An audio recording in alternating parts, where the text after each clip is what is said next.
Olá pessoal, estamos aqui na 15ª edição do podcast Venciando Sua Fé. E hoje estamos num cenário totalmente modificado, né? Aonde estamos com uma visita ilustre, né? Nada mais, nada menos com o pastor João Pedro, né? Que vai contar um pouquinho sobre a vida dele para nós, como é que foi a trajetória até vir a ser pastor da igreja.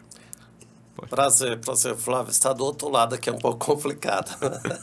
Eu estou um pouco nervoso. Então, cara, eu nasci no Pantanal. Na verdade, eu estava vindo para uma cidade que tinha um pouco de recurso. Não deu tempo de chegar. Então, na época, eu nasci em Bonito. Bonito não era nem cidade, não era nem um município. Nasci com a parteira, porque não deu tempo de chegar na cidade onde teria um pouco mais de recurso. Cresci no Pantanal até 6, 7, 8 anos mais ou menos, quando a gente precisou estudar, e aí então nós vamos para uma cidadezinha chamada Porto Murtinho, onde nós ficamos ali a adolescência, onde eu comecei a trabalhar, meus primeiros empregos, e de lá, trabalhando num banco, me transferi para Campo Grande, que é a capital do Mato Grosso do Sul, e fiquei trabalhando ali durante 4 anos nesse banco. Retorno para uma cidade onde meu pai estava morando, aonde começa esse processo de caminhar com Jesus. Tá, voltando na vida pessoal, né? Hoje, pai de quantos filhos? Fala um pouquinho sobre a vida pessoal hoje pra gente. Ok. Meu casamento não é nada convencional, né? Eu casei com o Zurei há 33 anos atrás, e ela já tinha 2 filhos, o Hillard e o Patrick, que se tornaram meus filhos também. E do nosso casamento, minha filha biológica, Flávia, né? Meus filhos estão todos casados hoje. Patrick Blancos é um músico, mora hoje em Curitiba. O Hillard mora em Minas, e a Flávia também mora em Minas, casada também. Eu tenho 3 netas também, a Mariana, a Giovana e a Ana, que são filhas do Hillard. As netas são do mesmo filho. Todos, né? E como é que foi essa transição, né? Hoje, chegada em Tangará, né? Vim ser pastor em Tangará, como foi esse processo também? Ok. Eu me converto num retiro, numa cidadezinha do interior de Mato Grosso do Sul, chamada Guia Lopes da Laguna. Aí tem aquele processo de chegar na igreja, né, de ter um desejo pela palavra. Eu fui crescendo e chega a hora que vem o chamado. Nesse período, eu estava fazendo o que eu queria fazer. Passei num concurso, já era concursado, trabalhava numa empresa do estado do Mato Grosso do Sul, chamada Dersul, onde estava minha vida muito boa, muito tranquilo. E aí, nesse momento, acontece o chamado. Vou para o seminário, passo lá 4 anos, retorno para o meu presbitério, que na época é o presbitério de Pantanal, sou ordenado, sou enviado para a primeira igreja presbiteriana de Corumbá. Eu fiquei ali 3 anos, e aí recebi um convite e fui para o Acre. No Acre eu fiquei 7 anos. Do Acre eu recebi um novo convite de Minas, de Manhuaçu, terceira igreja de Manhuaçu, onde eu fiquei 10 anos. 10 anos em Manhuaçu. Recebo o convite aqui de Tangará, né? Eu já conhecia aqui a minha referência, que era o André, que é um amigo de longa data. Vim, conheci, foi tudo muito rápido, era um período de pandemia, né? Um período aí foi uma viagem muito difícil, a gente não tinha nem onde almoçar na época, aquele auge da pandemia. Conheci aqui, e aí no retorno, nós estávamos no hotel ainda, a igreja me liga para a gente firmar essa caminhada aqui em Tangará. Então, mais ou menos esse o processo para chegar aqui em Tangará em 2021. Tá, e como é hoje estar participando ali basicamente da igreja, como foi a recepção, né? Tipo assim, a gente sabe que a vida de pastor não é fácil, né? A gente vive mudando uma cidade para outra também, né? Às vezes tipo assim, a gente chega, não agrada a todo mundo, né? Tipo assim, não é igual o pastor anteriormente. São várias mudanças que a gente tem que quebra-gelo, no caso, a gente tem que falar, né? Como é que foi a sua recepção? Como é que você se sentiu acolhido pela igreja?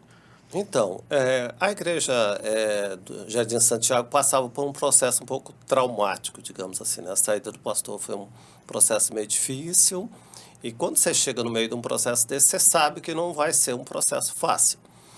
Fui muito bem acolhido pela maioria dos irmãos, mas eu acho que um pouco da minha autenticidade, um pouco da minha forma de ser, incomodou, claro, alguns, né?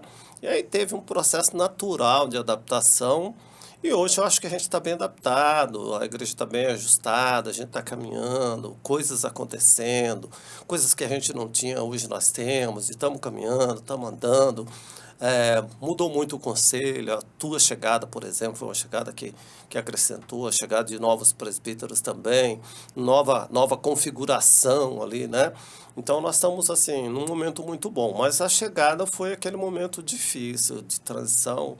Esse é o 4º ano, então, o primeiro ano ali foi um primeiro ano difícil, depois teve ano político, toda essa questão da polarização política. Pandemia também, né? Pegou um pedaço de da pandemia, onde teve que fechar. Estava fechada, então foi um processo difícil até a gente chegar num processo que está amadurecendo. Eu diria que a gente está chegando num processo de amadurecimento com a igreja. Tá falando em projetos, né? A gente tem aí vários projetos que já colocou dentro da igreja, né? Alguns Natal Feliz também, que é onde beneficiou várias famílias, né?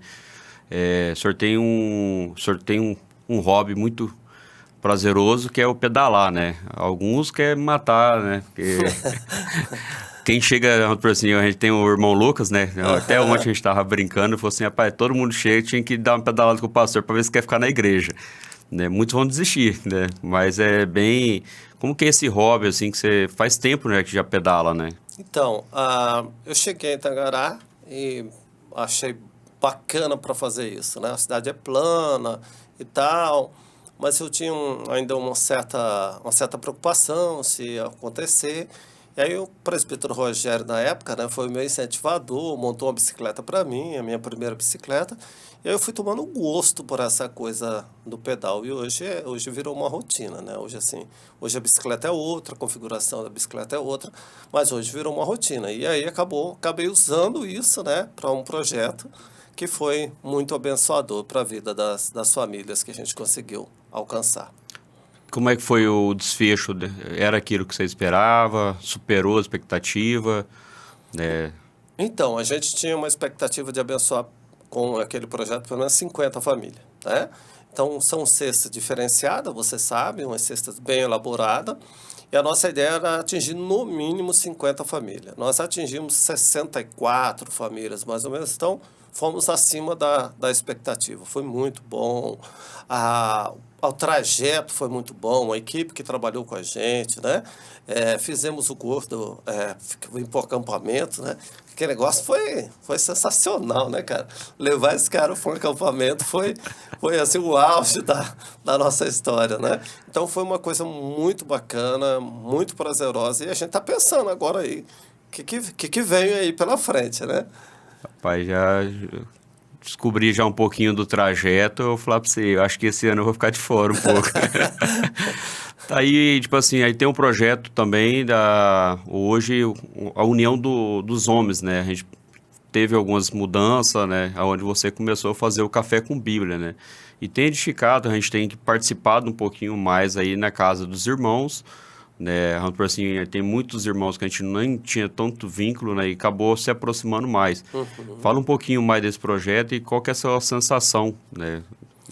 Ok, Café com Bíblia também foi uma coisa que surgiu assim meio que natural. Fui pensando como é que a gente podia aproximar os homens.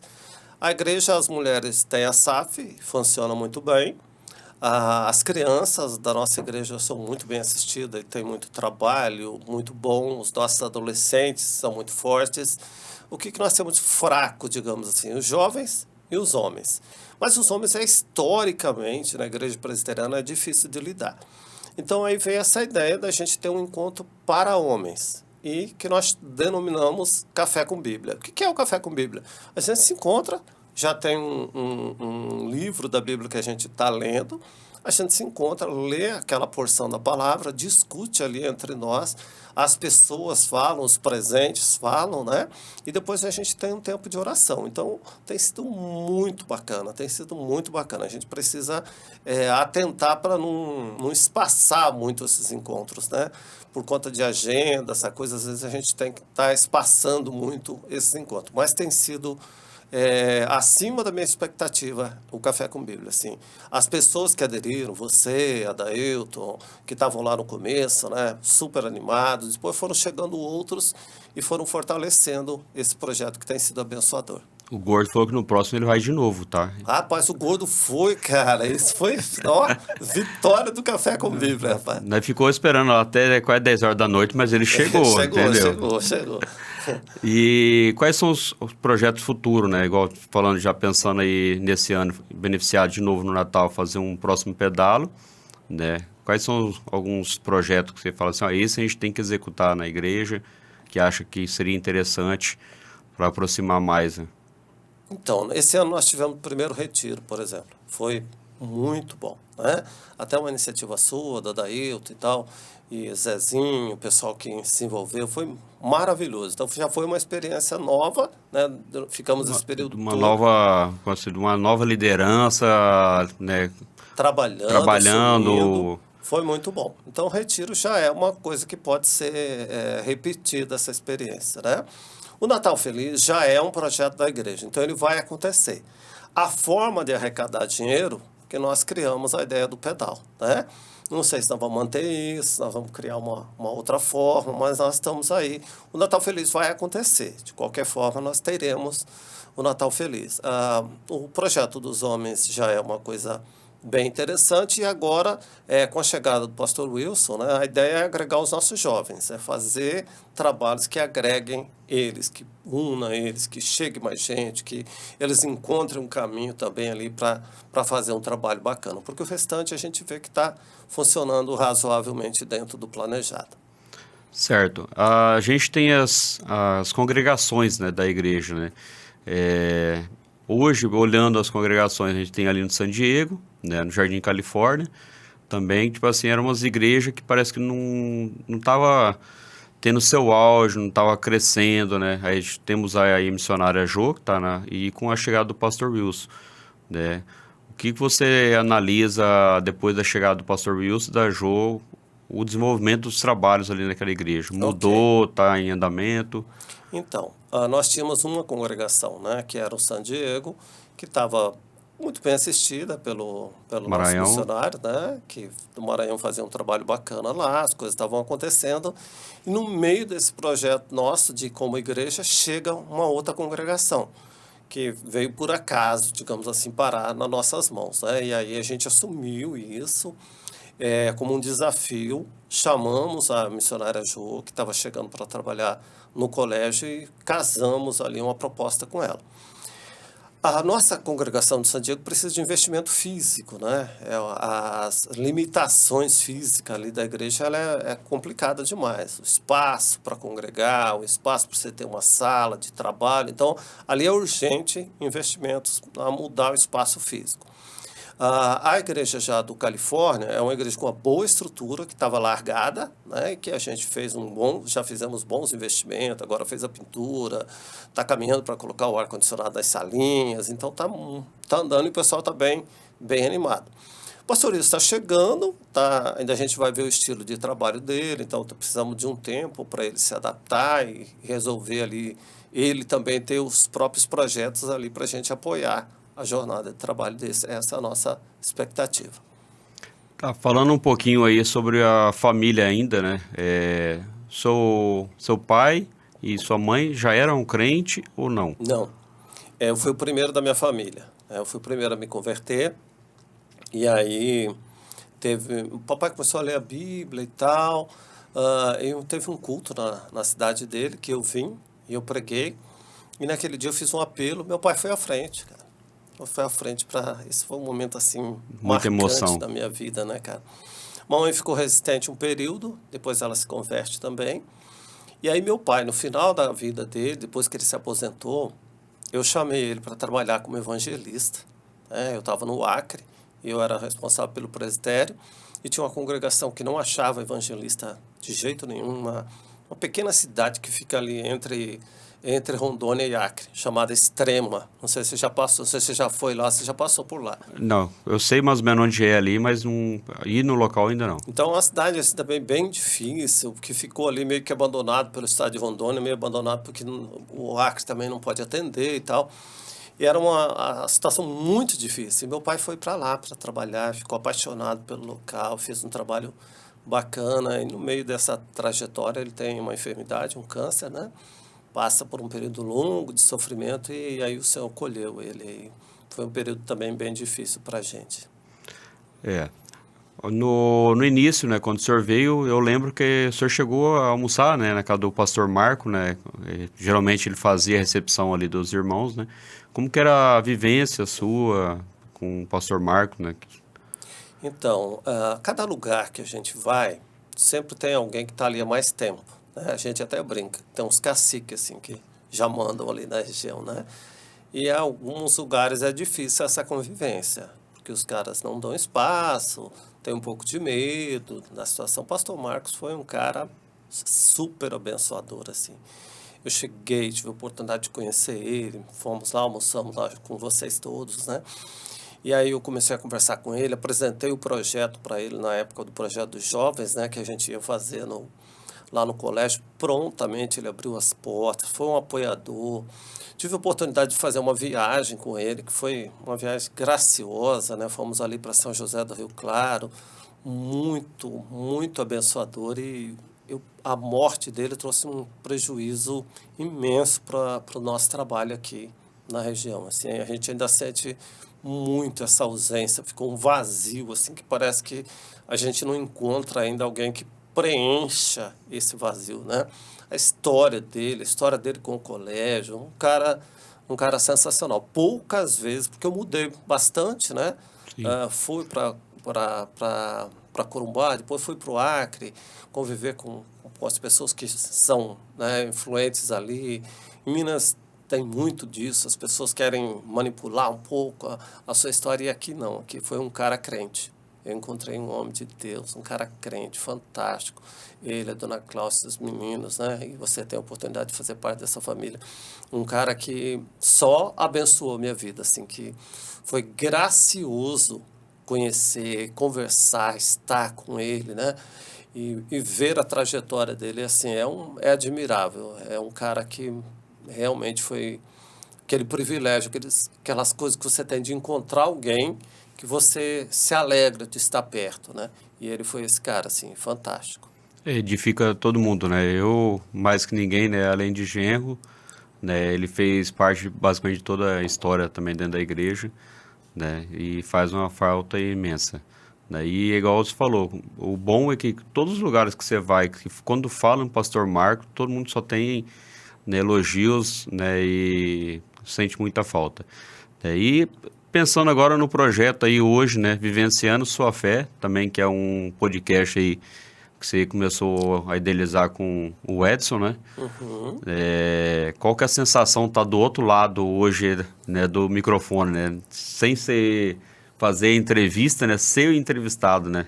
Como que é a sensação? Um pouco de nervoso, né? Que não... É verdade que o outro lado da mesa aqui ele é complicado, né? Porque as pessoas não sabem, né? Mas o podcast é uma conversa sem roteiro, né? Certo. Então, eu não sei o que o Flávio vai me perguntar, não sei o que o Flávio vai falar. Como os convidados que vêm aqui também não têm roteiro, né? Então, eles não sabem o que vai acontecer e aí a coisa vai fluindo. Esse que é o real do podcast, né? Da coisa fluir naturalmente.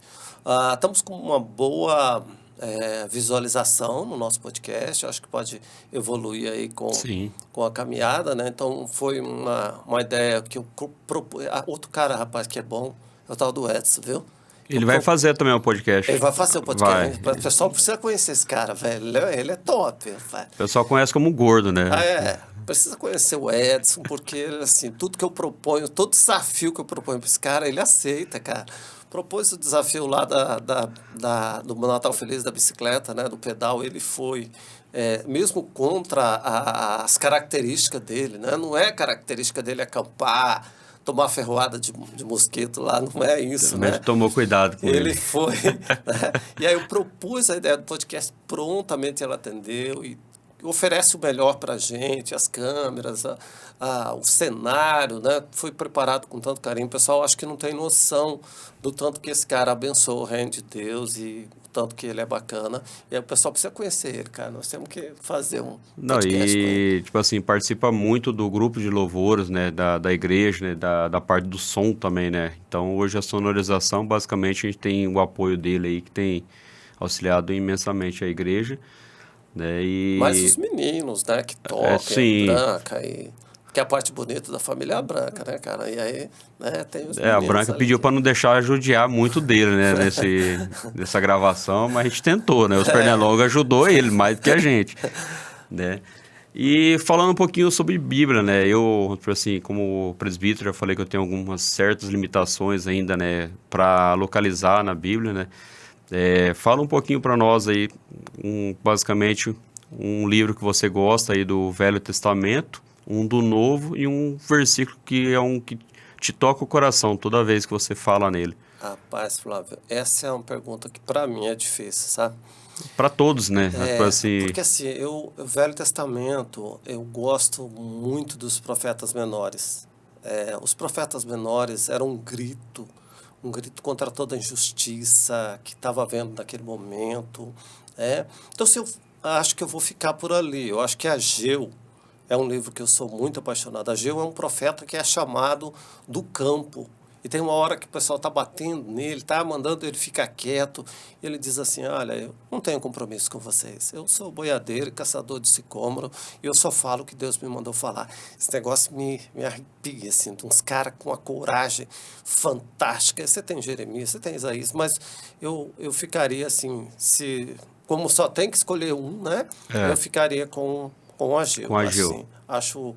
Acho o livro fantástico. Do Novo Testamento, as cartas paulinas são muito boas, nós estamos estudando lá no Café com Bíblia, já estudamos uma, né? Agora estamos estudando Efésios, mas eu gosto muito do Lucas. Os dois livros do Lucas, que é Atos e o próprio Evangelho, a maneira como... Porque o Lucas é o cara instruído da época, né? O Lucas é médico, então a maneira como ele aborda os assuntos, até usei hoje de manhã um trecho, né, do livro de Lucas, então eu acho assim que é um livro que enche o coração da gente, faz a gente enxergar Jesus de uma forma diferente.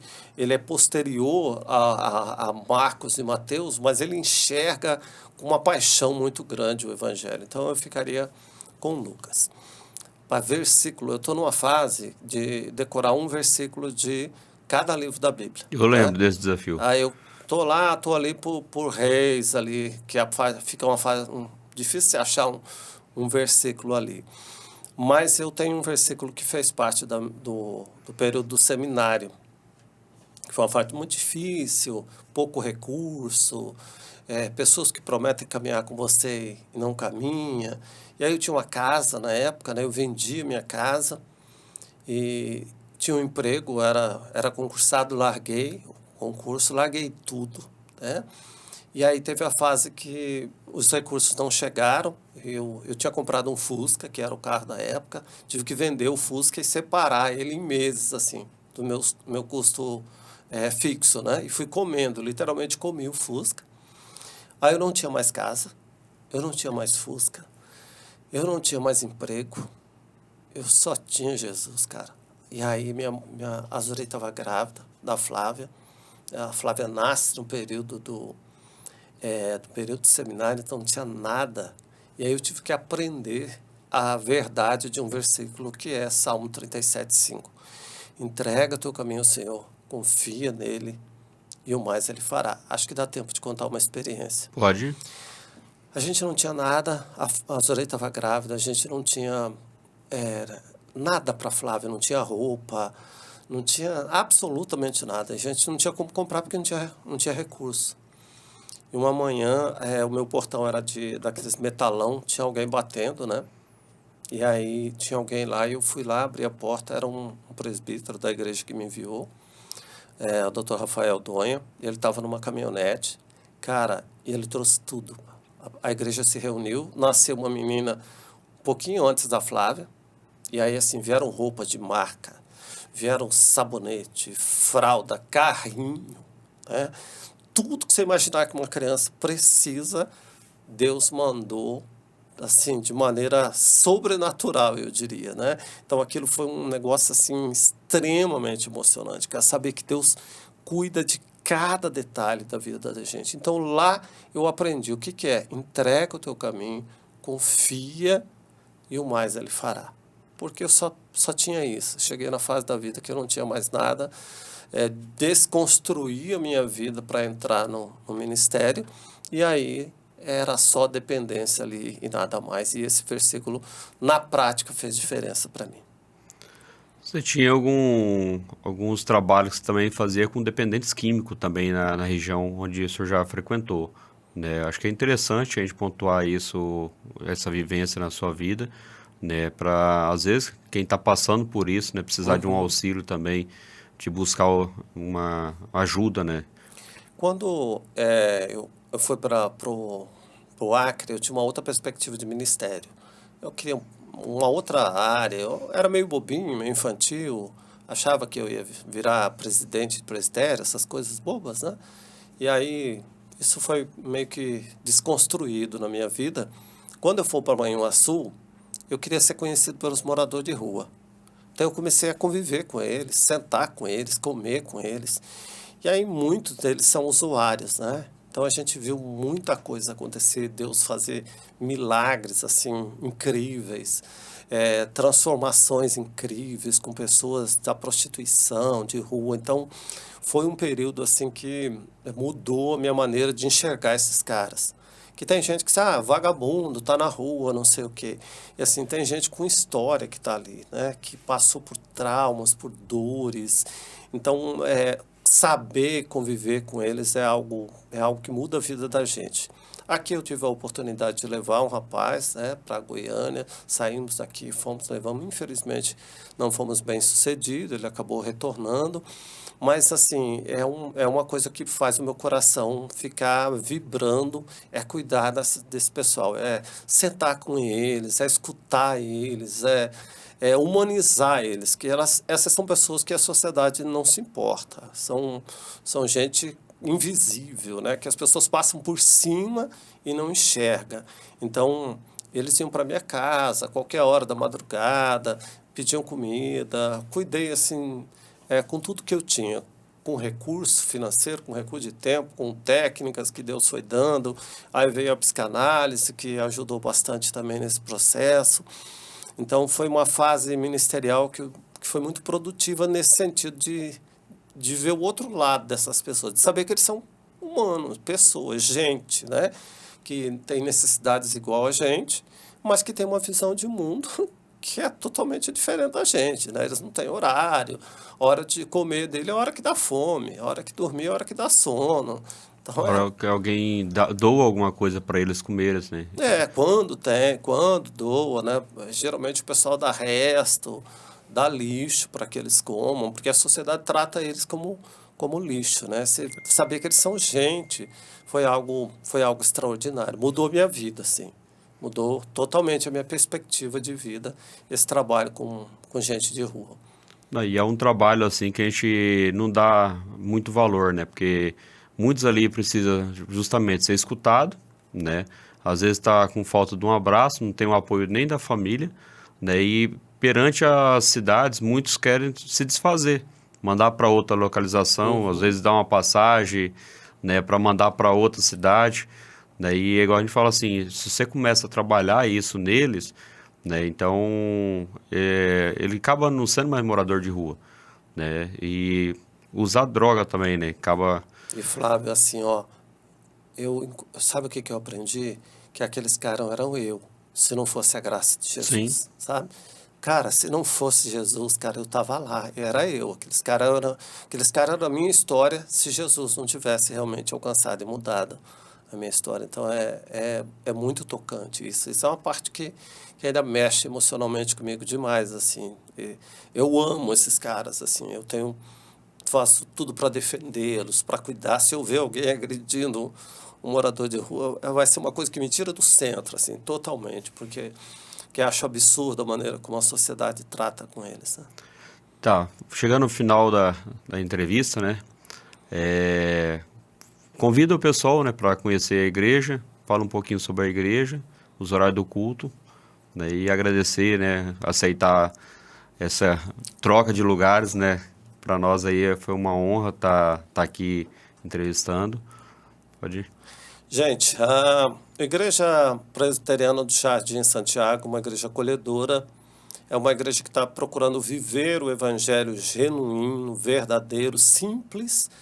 E nós temos encontro na quinta-feira, às 19h30, onde nós estudamos Bíblia. Estamos estudando agora Salmos e tem sido muito abençoador.